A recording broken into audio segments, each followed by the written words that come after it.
Une centaine d'otages étrangers et plusieurs centaines d'Algériens ont été libérés du site gazier d'In Amenas. C'est ce qu'affirme une source sécuritaire. Une trentaine d'étrangers seraient toujours portés disparus. Sur place, la situation reste très confuse.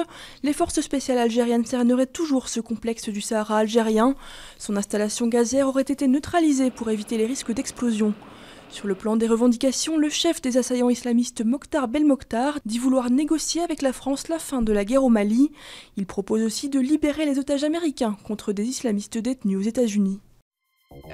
Après avoir avoué qu'il se dopait, Lance Armstrong risque gros devant la justice.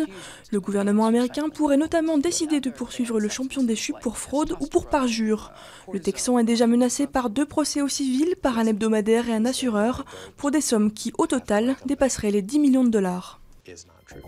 Des condamnations modérées pour les putschistes du cercle Wagram. Ex-employés de ce cercle de jeu et alliance hétéroclite de voyous corses, 9 des 10 prévenus écopent de peine allant d'1 an de prison avec sursis à 6 ans ferme.